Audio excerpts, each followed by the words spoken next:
جس طرح میری حروف تہجی میں اگر آپ ملاحظہ فرمائیں توئے جس طرح اردو میں کہتے ہیں تا کہتے ہیں عربی میں زوئے، یہ زوئے سے ہے، کہیں گھبراہٹ نہ ہو جائے اور اس کے بعد کہیں ایسی کوئی سیریس ٹائم نہ ہو جائے کہ گھر پہنچتے پہنچتے مطلب مصائب سے آپ گزرے، تو میں نہیں چاہتا اسی لیے اس کو مجھے درست کرنا ہے. یہاں پہ میں نے عرض کیا آپ نے جہاں زیر زبر میں پریشانی ہو جاتی ہے وہاں تو مسلسل ظاہر میں کوئی قاری تو ہوں نہیں، میں کوئی اس طرح کی آپ کو تعلیم دینے کے لیے تو حاضر نہیں ہوا ہوں کہ تجوید کی روح سے اور قرأت کی روح سے آپ کو کس طرح سے استفادہ کرنا ہے، مگر ہمارے پاس تا اور ضا کے تعلق سے لوگ بیٹھے ہیں، ان سے پوچھیے کہ اس حرف کو کیسے، اس کا مخرج کیا ہے، اس کو آپ کیسے ادا کرتے ہیں، ہمارے پاس اس کی بڑی اہمیت ہے. تو وہاں پر وہ کہنے والا یہ کہہ رہا ہے کہ دیکھو یہ گمان کی پیروی کر رہے ہیں، یہ گمان کی اتباع کر رہے ہیں اور ان کو معلوم نہیں ہے یتبعون الظن، اور پھر اس کے بعد کہا ان الظن لا یغنی من الحق شیئا.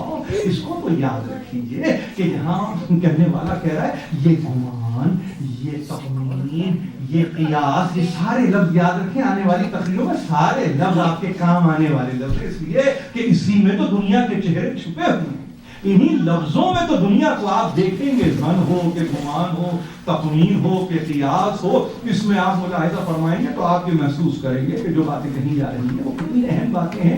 ایک مرتبہ کہا اگر یہ سمجھ رہے ہیں کہ اتباع ظن کے نتیجے میں یہ حق سے نزدیک ہو رہا ہے تو ایسا نہیں ہے، بلکہ وہ یہ رہا ہے کہ یہ حق سے بہت دوری اختیار کر رہے ہیں، اور کسی بھی صورت اب ہے وہ اصول جس کو قرآن نے بیان کیا، ان الظن لا یغنی من الحق شیئا.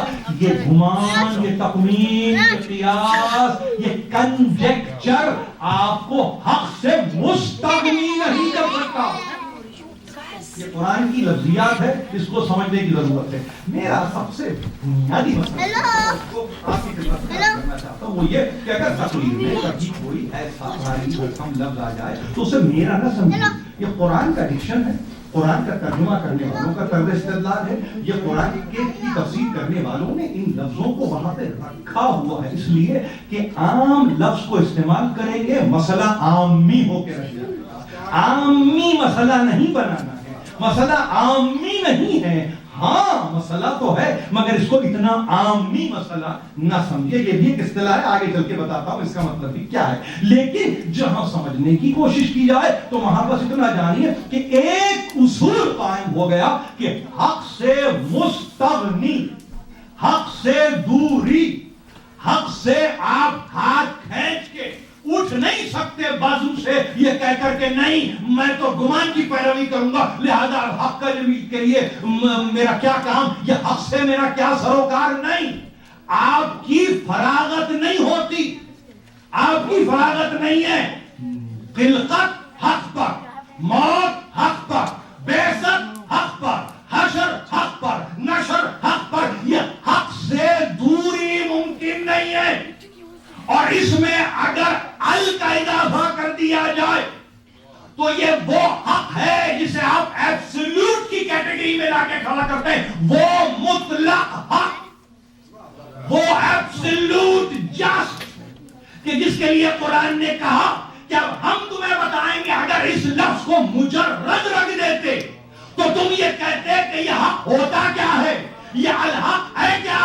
ہاں جس کو تم کہتے ہو نا عادتاً ہم جیسا تم جیسا، تو اسی کا وسیع، اسی کا نمائندہ ہم اس کے ساتھ رکھ دیں گے تاکہ تمہاری رہنمائی ہر دور میں ہوتی رہے. اور دنیا جب کہے کہ حق کیا ہوتا ہے تو آپ کہیں کہ علی حق ہے.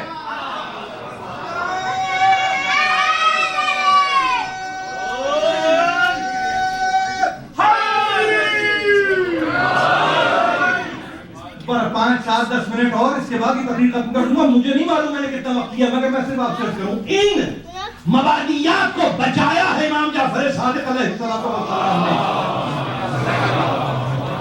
کہاں سے میں نے گفتگو کو شروع کیا اور کہاں تک مجھے آنا پڑا ہے صرف یہ کہنے کے لیے یہ حدیثیں یوں ہی نہیں پہنچی.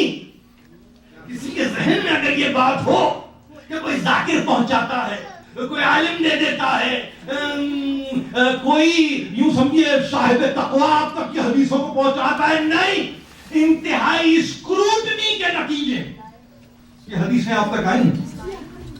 اگر کہیں آپ کو یہ فقرہ ملا علی مع الحق والحق مع العلی، تو اس میں اس کو کلام کو پہنچانے میں، کلام تو ہے جس کا، اس سے تو دنیا واقف ہے، مگر احسان ہے اس ہستی کا کہ جس کو کسی نے موجد کہا، کسی نے بانی کہا، کسی نے مؤسس کہا، کسی نے امام کہا، کسی نے رہبر کہا، کسی نے استاد کہا. یہ میں سارے لفظ استعمال کر رہا ہوں، سارے ہوئے استعمال. یہ ابھی عبداللہ کے لیے یہ سارے لفظ استعمال ہوئے.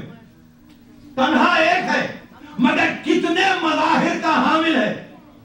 ایک مگر کتنے مظاہر ہیں، اس کے کتنے جلوے ہیں.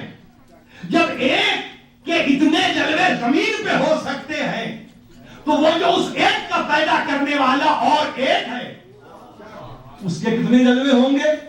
اس کے کتنے جلوے ہوں گا کسی ایک میں اگر رکھ دیتا ہے تو اس میں گھبرانے کی بات کیا؟ کسی میں تو رکھے گا نا کہ الحق پہچانا جائے، الحق جانا جائے. اور پھر یہی کہا، اصول بنا دیا کہ دیکھو ظن و گمان کی پیروی تمہیں اس بات کے لیے آمادہ نہیں کر سکتی کہ تم حق سے فارغ ہو جاؤ.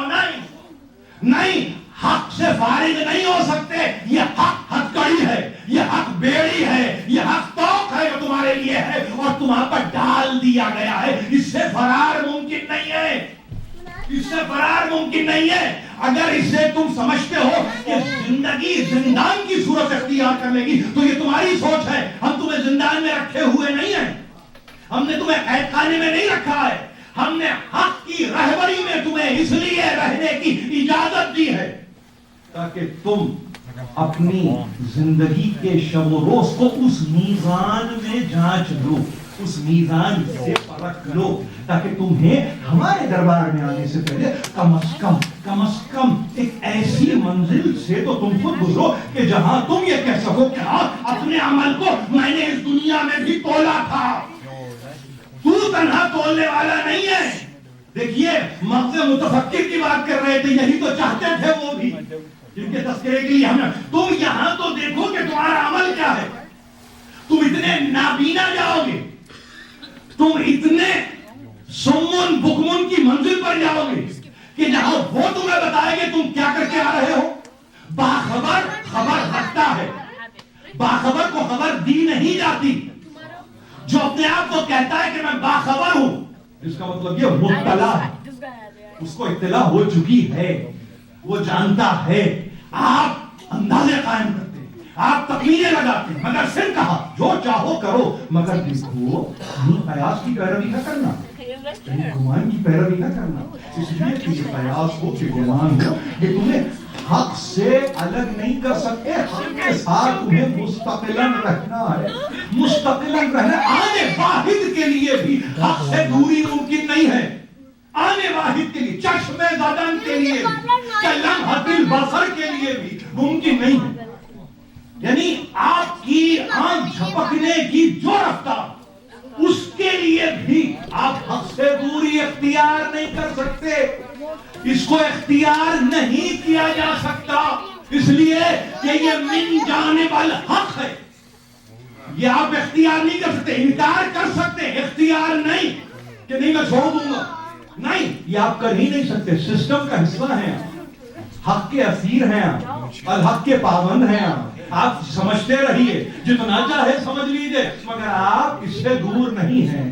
ابھی عبداللہ نے بس اتنا کہا کہ دیکھو اس کو سمجھنا ہے اور اس کو جاننا ہے تو ایک چیز کو